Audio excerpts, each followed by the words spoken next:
ครั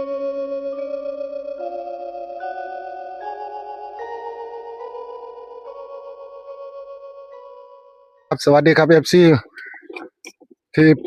มื้อนี้ผมมาติดตามแนวทางให้วัดสายสนองที่เพิ่นให้967ตัด6979แล้วก็67นี่แหละเป็นที่มาของ967ได้ทั้งบนทั้งล่างได้บน2ตัวได้ล่าง2ตัว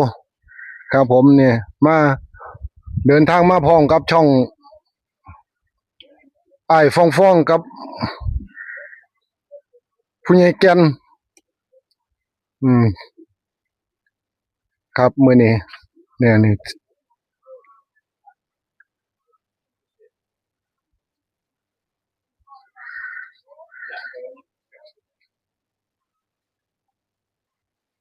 ครับผมบ้านนี่สถานที่ของเพิ่นมาไปมานี่เดี๋ยวได้เข้าไปหาเพิ่นได้นมัสการได้ถามข่าวเพิ่นเบิ่งว่าเป็นจังไหนมาจังไหนที่มาของเพิ่นมากับแม่ออกธรรมดาคือเก่านั่นล่ะกับช่องไอ้แก่นครับไอ้พ้องมานำกันเพิ่นฮู้ข่าวกันอยากมาหาหลวงตาน้ำ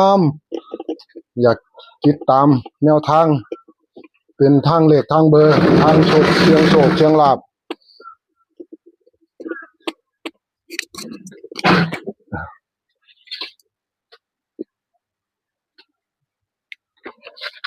ครับโอเคครับผมสาธุนมัสการครับหลวงตาสาธุครับเขตจังหวัดสุรินทร์แล้วเขตจังหวัดสุรินทร์มาตั้งแต่ห้องนั่งนี่ละเขามานั่งเลี้ยงกันอยู่นี่ก็ได้เนี่ยนี่ครับจังไงฟ้องจัง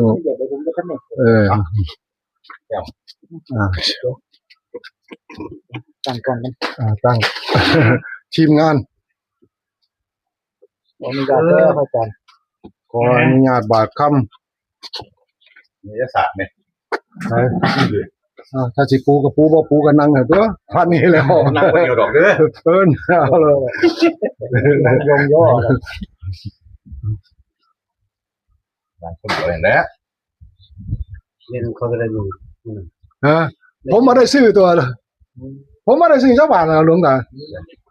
เว้ยว่าถึงมาขอหลวงตาพี่แล้วใส่บ่ถึงเลขสิเว้ยถึงแล้วเนาะบ่ถึงบ่หันบ่ถึงตะแคงหัวบ่ถึงตะแคงหัวหมดบ่หันน่ะไม่ออกในบ้านถือเบิดทุกคนนี่พวกมาเฮ็ดงานอยู่นี่ถือเบิดตลอด4งวดผ่านไปครับผม4งวดซ้อน4งวดซ้อน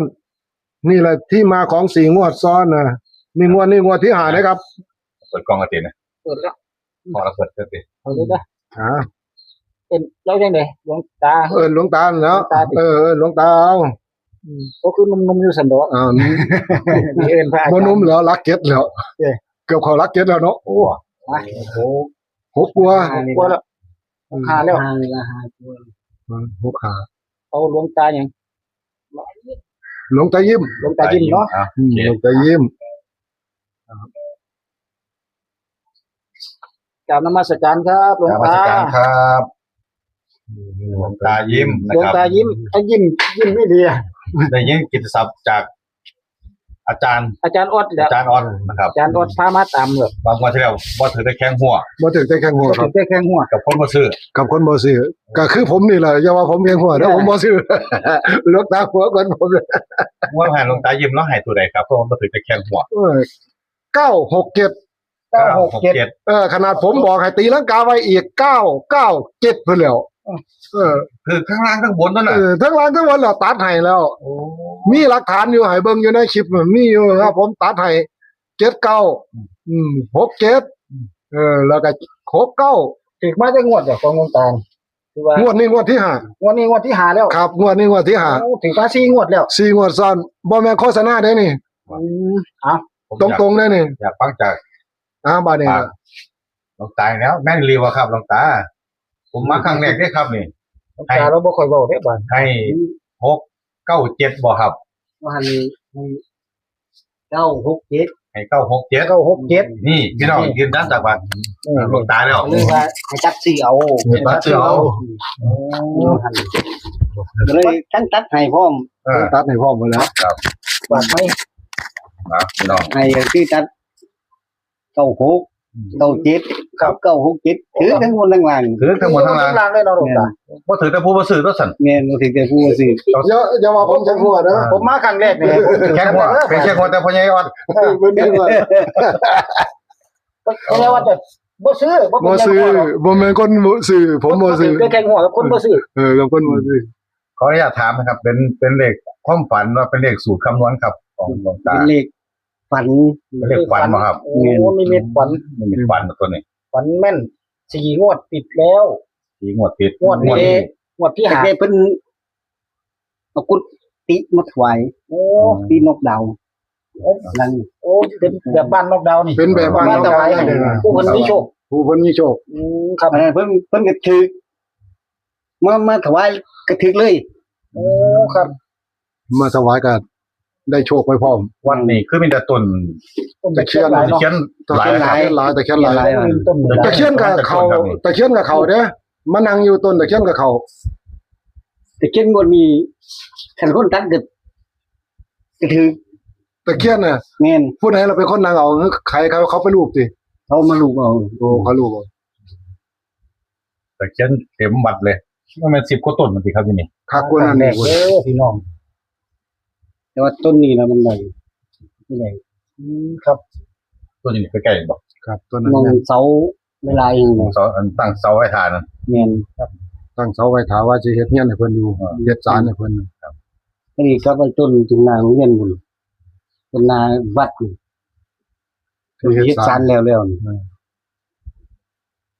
งวดนี้ฝันไปเนาะครับผม โอ้บ่ทันได้ทำ จะได้รับบัดนี้ จังได๋ล่ะสิได้ ได้แล้วไหมมันมีที่มาที่ไปอยู่เลขของเพิ่น โอ้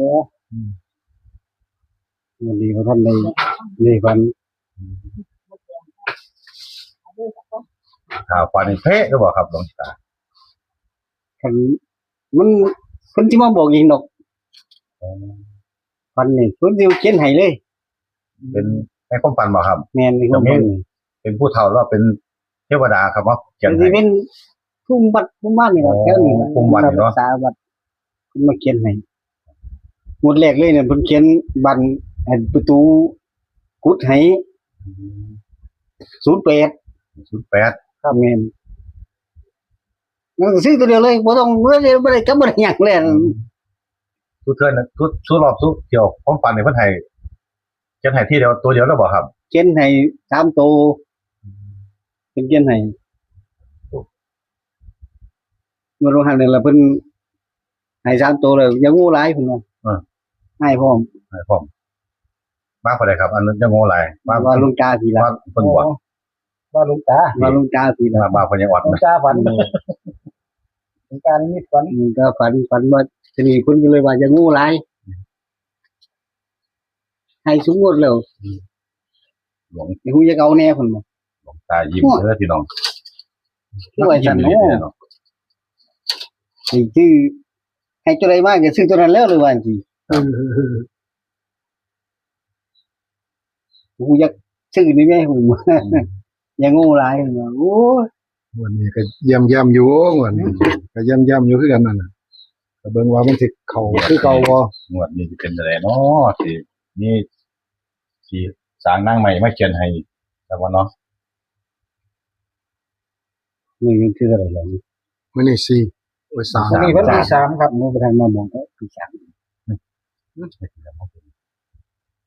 เด็กมักเด็กชอบแล้วเนาะ เลข บ่ได้มาบอกง่ายเนาะ ใช่ครับ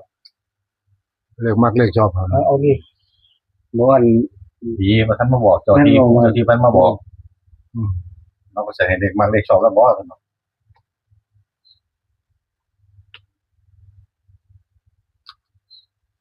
เป็นบ้านๆวัดป่า วัดบ้าน ลังเลขออก2-3มื้อพุ่นน่ะอันงดที่ผ่านมานั่นคือว่าโอ้ยจะว่า มือเลขสิออกพุ่นแล้วเราให้แล้วเรามาย้ำให้พร้อม ใกล้ๆมือ เรียนไกลมือว่าหันนี่เราว่าสิเขาพรรษาเราว่าย่านซื้อบ่ได้ก็ซื้อบ่ได้อีหลีเราบอกโดนปานนั้นเลยไปซื้อลอตเตอรี่ยังบ่ได้เนาะถึงว่าเราก็แม่นตื่นของเราว่าย่านซื้อบ่ได้ เพิ่นก็ยังไปหาเจ้าของบ่ได้อีก เมียนก็ไปหาก็ไปหาบ่ได้อีกหาลอตเตอรี่ยังบ่ได้เงินบ่หัน สิบ่ได้มาใหม่บ่ฮ้อจังซั่น เดี๋ยวเพิ่นก็สิมีให้อยู่ หาได้เสิร์ฟก่อนเด้อเนาะ แม่นกัน ย่ำๆ เดี๋ยว หา เพิ่น ได้ สิไปเพิ่นก็สิเป็นแนวทางอยู่ ก่อนหลวงตา สืบแนวทาง คันบ่ได้ครับคันบ่ทันได้นิมิตฝัน ก็ได้ปันเด้เลขนี่ เด็กหลวงตามักรู้ว่ามีในใจแบบใดแน่บ่จังซี่นะเพราะว่า FC เพิ่นเข้ามาเบิ่งเพิ่นก็อยากได้เนาะ เพิ่นอยากได้เพิ่นก็ให้มาติดตาม แน ให้ วทางเพิ่นให้มาผมก็มาครั้งแรกเนาะ มีแต่พ่อใหญ่วัดแล้ววนๆอยู่ เพิ่นเอาวัดมาดูเรายามได้เรา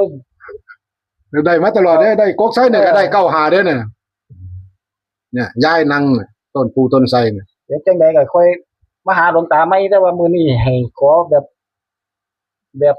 ตัวมักตัวชอบของหลวงตาไปก่อนได้บ่ครับพอมีแน่บ่พอให้ FC เพิ่น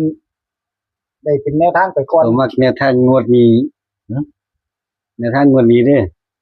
แนวทางงวดนี้ นี่คันผู้มักก็ว่าครับให้สึกเจอปีก่อน เสิร์ฟไปก่อน เสิร์ฟไปก่อน เดี๋ยวเราความฝันอีกรอบนึง อืม ใกล้ๆมื้อความฝัน แค่นึง เดี๋ยวอันนี้ให้ เสิร์ฟ ให้เสิร์ฟไปเอาไปเป็นน้ำจิ้มก่อนละว่าตัว คื เด็ อ เนาะ คือบ่ทันนี่คันแม่นคนไรอีหลีนี่ครับมันสิออกเลขของโลเก้าเด้บ่ทันนี่ ครับ บ่ทันนี่คันคนไรอีหลีนี่ ครับ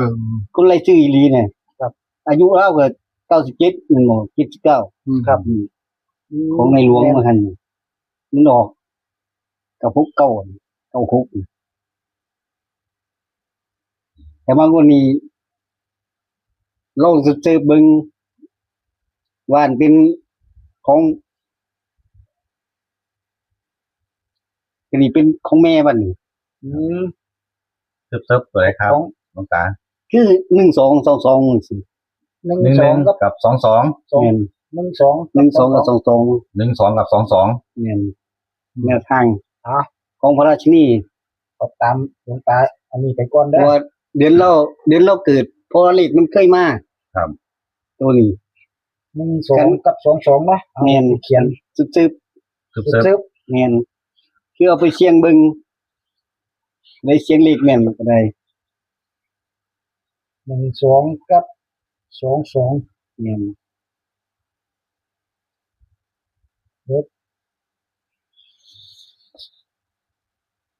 3ตัว212สิได้บ่ ถ้า3ตัวได้หลวงตาคิดว่า มันสิเป็นจังได๋ มันเอา3ตัวนึง ครับ 3ตัว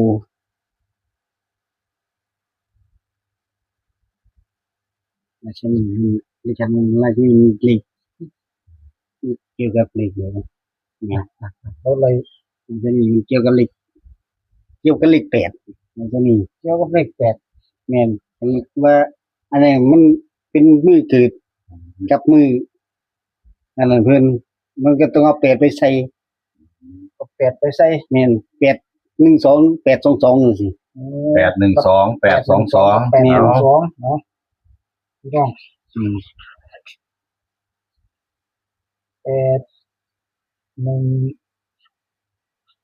812แล้วก็8 22 มาต้อง อันนี้เรียกน้ำจิ้มเด้อพี่น้องเด้อ เสิร์ฟ เสิร์ฟก่อนส่วนความฝันอีกรอบนึง แต่เพิ่นจะเล่าสิมาให้ ว่าเพิ่นสิมาให้ตัวไหนบัด ตัวไหน นี้ อันนี้ก็ผู้ใดเที่ยงก็ไปลองเที่ยงเบิ่ง แจ้งไปก่อนเนาะ แม่น เป็นแนวทางเขาเลยไปเป็นแนวทาง มีซื้อเบิ่ง ก็มีละ มันบางหันเราก็ให้ไว้ของคนบางหันนี่ ทำไมเขาฝันไว้บ่ครับ แม่น คือว่ามันติดเขาพรรษาก็เลยมาให้ไว้ เอาวันนี้ผมขออนุญาตมันโชว์ตัวเลขให้ดูเบิ่งกันเด้อครับประวันกันได้หันก็ได้นั่นละ อาจารย์ดัน นี่นี่เด้อพี่น้องมาตามครั้งแรกนะครับ หลวงตายิ้ม16 สิงหา69นะครับ อันนี้เป็นตัวเลขหลวงตาบอกว่าเซิร์ฟก่อน หลวงตาถือขัง หลวงตาบอกว่าเซิร์ฟก่อนนะครับเซิร์ฟก่อน เบิ่งเอา FC เอ้ยบ้านนี้ 1222แล้วก็812แล้วก็822แค่นั้น ครับเบิ่งเอาบ้านนี้ ส่วนความฝันน่ะล้อ เรื่อง รอ แล้ว ครับ ประมาณ ความฝันก็ กลาง กลางวิก เนาะ กลางวิก แม่น จะฮู้ดอกก ๆ ลาง ความ วิก ฝันนี่เป๊ะเลยบ่ครับนี่ความฝันนี่แม่นมาซีหวดแล้วเนาะ ว่าแม่นมาสิงวดแล้วงวดนี้งวดที่5ได้จับไว้ ครับ ครับ ต้องให้ติดตาม FC ให้ติดตามไว้เด้อครับผม แต่บ่ติดตาม ครับ ตาแท้เนาะ ผู้ใดบ่ติดตามนี่พลาดอีหลีเด้ ตามเด้อ ตามไว้ ครับ พิมพ์รอก่อนนะครับ พิมพ์ จะ ไว้ ได้ รอ สิมาตามหลวงตายิ้มให้อีกเทื่อนึงนะครับ ครับ หลวงตานิมิตฝันเราก็ค่อยว่ากันไปบ่แน่แหละตัวเลขนิมิตฝันอาจจะเป็นตัวนี้ก็ได้แม่นบ่หลวงตาบ่แน่แล้วเนาะอันนี้ซึบๆไปก่อนเนาะ เพราะว่าบางทันนี้เพิ่นมาบอกถึงก็บ่ได้ถึงว่ายังพอซื้อแล้วพอไล่เบิ่งแล้วว่าโอ้ยไปเอาก็ไม่ลงมาให้มาออกต้นเลยว่าแต่วันนี้ฉันมาเป็นของพระราชนีก็ที่เรามรณภาพไปเลยที่ตายไปแล้วนี่เพราะว่าแม่นเทศละ แม่นแท้ ว่าเดือนนี้ก็เป็นเดือนของเล่าอีกสำนะเดือนเกิดของเล่า เดือนนี้เดือน8ได้เดือนนี้เนาะ ครับ 8ได้ เดือนสิงหาของเล่า แปด พร้อม ระหว่าง821 812 ก็เลยว่าเอา ๆเอาไปตามนี้ก่อนเนาะหลวงตาเนาะเดี๋ยวจังไดผมจะมาตามให้อีกทีใหม่ถ้าหลวงตานิมิตฝัน ฝันเนาะมีใดก็ทางเบิ่ง เดี๋ยวใกล้ๆมือจะมาตามเทื่อนึงนะครับเนาะ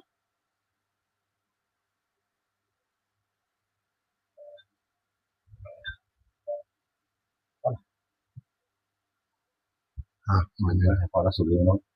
อันไหนก็ สรุปตัวเลขอีกว่า สรุปบ่ติโอ้ครับก็มีซ้ำนี้แล้วก็FC ก็จะลืมเด้อเพราะได้ไปเป็นแนวทางงวดนี้เพิ่นให้ออกมา มีหยังก็มี12กับ22กับ8 12กับ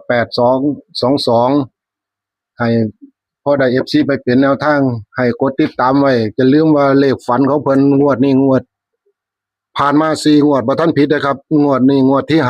5ถ้าเบิ่งว่านี่ตัวเลขสรุปครั้งสุดท้าย12กับ22กับ812 822ครับผม